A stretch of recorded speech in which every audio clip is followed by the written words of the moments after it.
ఆంజనేయ, నేనెవరు? 5 ఏళ్ల వయసు నుంచే నీ భక్తుణ్ణి. నాలాంటి వాడిని అంత తేలిగ్గా ఎవరైనా మనసు మార్చగలరా? ఆ పవిత్రేంటో పెద్ద అందగత్తంట, చూడగానే ఫ్లాట్ అయిపోతారంట. ఏం బిల్డప్పో మనం చూద్దాం. నా మనసు తను మార్చితే అప్పుడు చూద్దాం.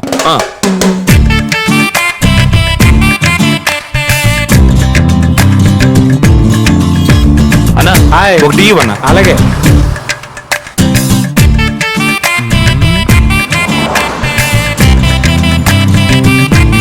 అయ్యా టీ తీసుకోండి. తమరు ఆంజనేయ స్వామి భక్తులండి? అవునన్నా. పక్కన ఆంజనేయుడు గుడి ఎక్కడుందన్నా? గాంధీనగర్ ఉన్నదండి. సరే సరే.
ఏటండి బాబు అట్టా సొత్త నుంచున్నారు?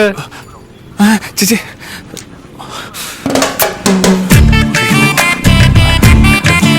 ఇదిగోన్నా.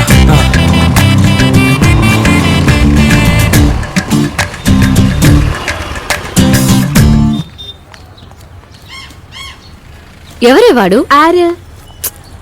అదే ఆ టీ కొట్టు దగ్గర నుంచి రోడ్లో వెళ్లే వాళ్ళని చూసి చూడనట్టుగా మన వెంకే చూస్తూ నుంచున్నాడే వాడి గురించి. 2 വീലറിലെ വരുമ്പോ നീ എന്റെ അടുത്ത് തന്നെ സംസാരിച്ചുകൊണ്ട് വന്നു. మరి ఇప్పుడు ആരെ അവിടെ നിന്ന് നോക്കിയെന്ന് അത്ര കറക്റ്റ് ആയിട്ട് അറിയും? ఎక్కువ ఆలోచించి చెడిపోకు రా.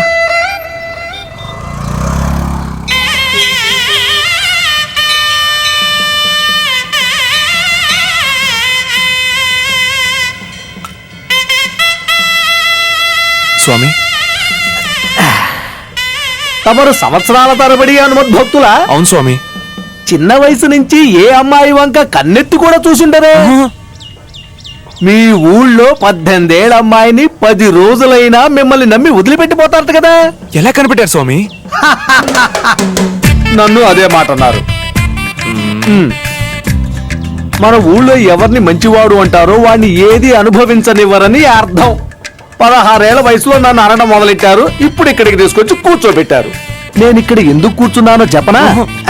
ఏదో ఒక రోజు నా మీద కరుణతో ఆయన నాతో మాట్లాడటానికి వస్తే, ఏం స్వామి ఇప్పుడు నన్ను మార్చిన విధంగా అప్పుడు మిమ్మల్ని కూడా మంచివాడంటూనే ఇక్కడికి తీసుకొచ్చి ప్రతిష్ఠించారా అని అడగాలి. అందుకే ఇక్కడ కూర్చున్నాను. అందుకని హనుమంతుడి వేషం వేశానని చెప్పట్లేదు, అనుభవం ఉన్నవాడిని కనుక చెప్తున్నాను. ఎవరినైనా నువ్వు ప్రేమిస్తే కొంచెం కూడా ఆలోచించకుండా కళ్ళు మూసుకొని అవిశ్రాంత ప్రయత్నం చేసి లైన్ లో పెట్టాయి. వస్తాను స్వామి. 1 మినిట్. భక్తుని పేరేమిటో చెప్తారా? శ్రీనివాస్. శ్రీనివాస నామధేయులు. లవ్ చేయనంటే ఎలా చెప్పండి? వెళ్ళండి, మీ లవ్ నిర్విఘ్నంగా నెరవేరుతుంది. థాంక్స్ స్వామి. All the best.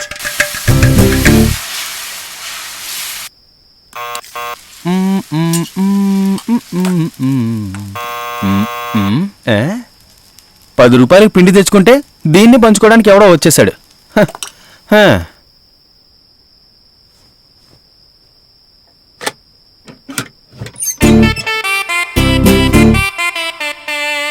ఏంట్రా అన్ టైంలో అటెండెన్స్ వేస్తున్నావు? మొహం చూస్తుంటే వాడిపోయింది. ఏదైనా బాధపడే విషయమా? అప్పుడు సంతోషపడే విషయమా? రేయ్, నేనే దోశలోకి ఏం చట్నీ చేసుకోవాలో తెలియక కన్ఫ్యూజ్ అవుతున్నాను. నువ్వు ఇంకా నన్ను కన్ఫ్యూజ్ చేయక కరెక్ట్ గా ఆలోచించి కాలింగ్ బెల్ కొట్టు. మావా, మందేద్దామా? రాంగ్ టైంలో గుడికి వెళ్దాం అనడం, అలాగే రాంగ్ టైంలో రౌండ్ వేద్దాం రమ్మనడం ఇదందరికి అలవాటైందిరా.